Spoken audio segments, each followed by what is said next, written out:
ওয়ালাইকুম। আমি মোহাম্মদ রেজাল হালাদার আপনাদের সাথে আছি। সুপ্রিয় দর্শক, রাজনৈতিক বিশ্লেষণে আপনাদের স্বাগত।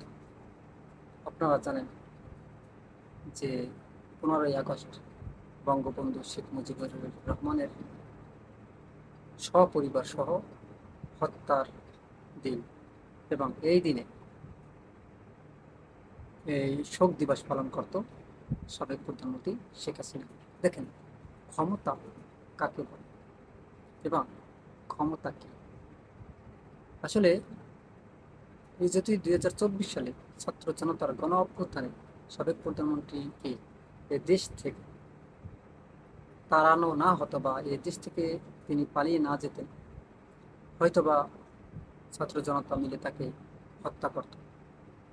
আর যদি এই গণ অভ্যুত্থানই না হতো 2024 সালে, তাহলে কিন্তু সাবেক প্রধানমন্ত্রী শেখ হাসিনা এখনও প্রধানমন্ত্রী থাকতো।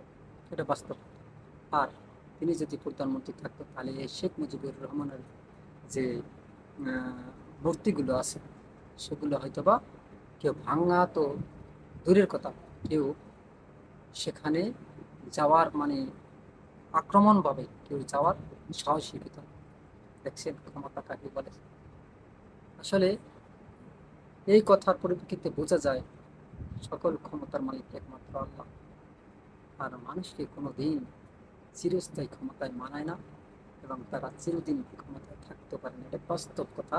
শেখ হাসিনা তারাই প্রমাণিত। আপনারা জানেন যে সাবেক প্রধানমন্ত্রী শেখ হাসিনা থাকা অবস্থায় তার টার্মে কেউ ভয়ে একটা কথা পর্যন্ত বলতে পারতো না, এমনকি আওয়ামী লীগের বিরুদ্ধে।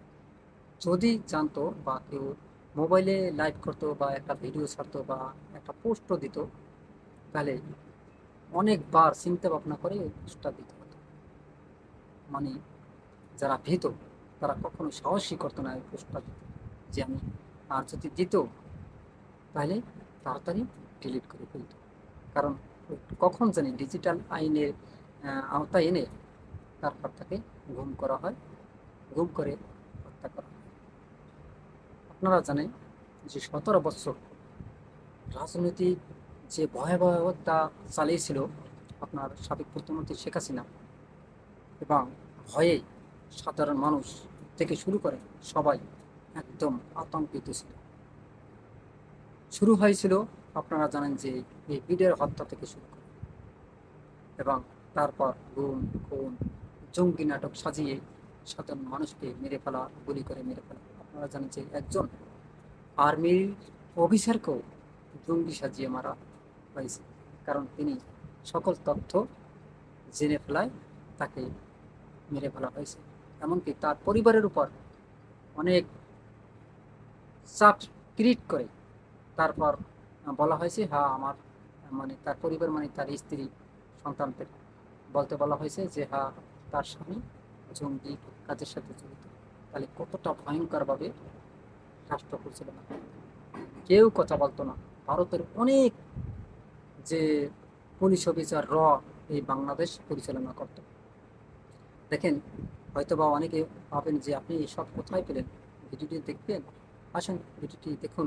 কত হাজার হাজার পুলিশ এই 5ই আগস্ট পালিয়েছে। রয়ের হেডকোয়ার্টার হচ্ছে ভারতে, আর ভারতীয় গোয়েন্দা সংস্থা এই রয়ের আরেকটা হেডকোয়ার্টার আছে বাংলাদেশে, ঢাকায় ক্যান্টনমেন্টে।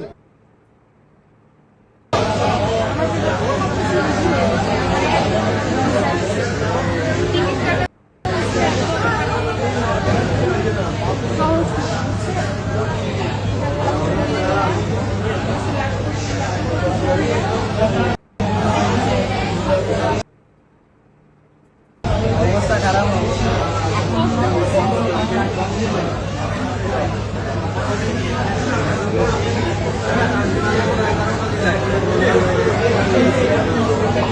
বাকি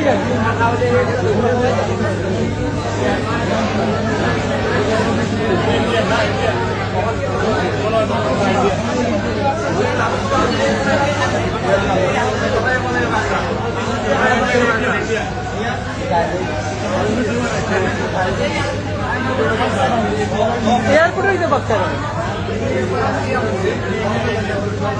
बाहेर देखील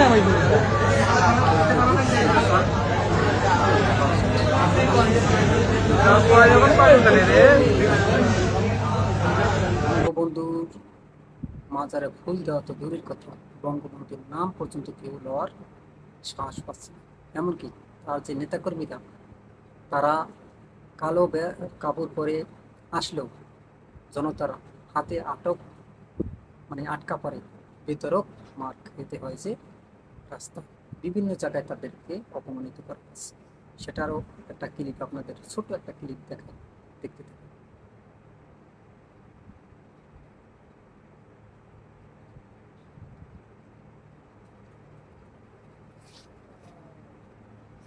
যাই হোক, আসলে ক্ষমতা এমন একটা জিনিস, আপনি পাওয়ার থাকলে দেখবেন আপনার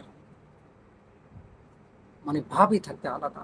এই ভাবের কারণে যদি আপনি ভুলে যান আপনার অস্তিত্ব, আপনার নিজের কথা, আপনার অবস্থানের কথা, তাহলে তার ধ্বংস অনিবার্য হয়ে যাবে। আর যদি আপনি এই ক্ষমতা থাকা অবস্থায় আপনি জনগণের মঙ্গলে কাজ করেন এবং সৎভাবে রাষ্ট্র পরিচালনা করেন, দেখবেন একদিন যদি আপনার কোনো আহ, হয়, বিপদ হয়, এই জনগণই একদিন আপনার মানে জন্য এগিয়ে যাবে।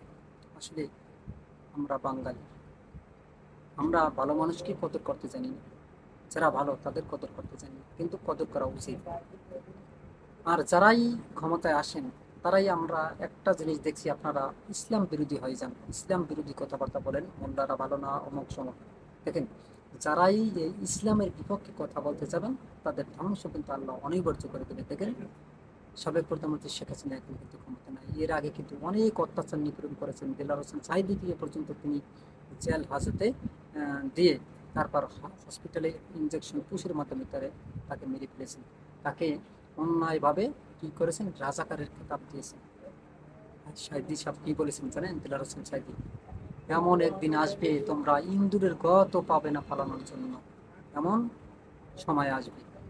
দেখছেন, আসছে না, ইন্দ্রির গত পর্যন্ত পারে নাই। আর যেই বিচারক মানিক মিয়া, যে তার সাজা দিয়েছে, বুক চিতিয়ে বলেছে, সে কিন্তু লাস্টে গামছা পরে তারপর জঙ্গল দিয়ে পালিয়ে যাওয়া দর্শন, তারপর জনগণের হাতে কট খেয়ে তার বিসি লাইতে ফুলেই ফেলেছে, আপনারা জানেন, তার বিসিতে ব্যথা পেয়েছে, আদালতের সামনে সে লাত্তি খেয়েছে। একজন বিচারক, চিন্তা করেন, অন্যায় বিচার করলে যে কি হয়। মহান আল্লাহ পাক রাব্বুল আলামিন এগুলো দেখাইছে, একদম সরাসরি দেখাইছে। ওই এখন তো বাংলাদেশে কোনো 15ই আগস্টের কোনো ভূমিকাই নেই, তাহলে এত ক্ষমতা, এত বাহাদুরি করে লাভ কি হবে? কথায় আছে, coming time will, but result for nothing.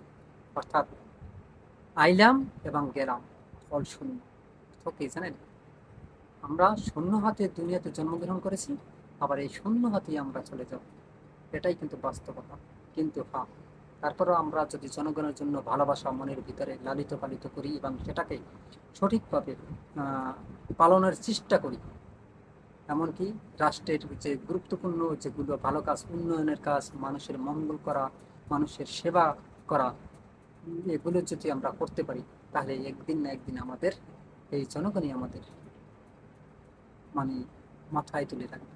আর তা না হলে থুতু ফেলবে। সুপ্রিয় দর্শক, আপনারা কি মনে করেন, কখনো কি আর এই 15ই আগস্ট পালন করা হবে এই বাংলাদেশ? অবশ্যই আপনার মতামত কমেন্টে জানান। ভিডিওটি ভালো লাগলে আর এস বাংলা নিউজ 24-কে সাবস্ক্রাইব করুন, লাইক ও শেয়ার দিয়ে সবাইকে দেখার সুযোগ করে দিন। সে পর্যন্তই, আসসালামু আলাইকুম রহমতুল্লাহি ওয়া বারাকাতুহু।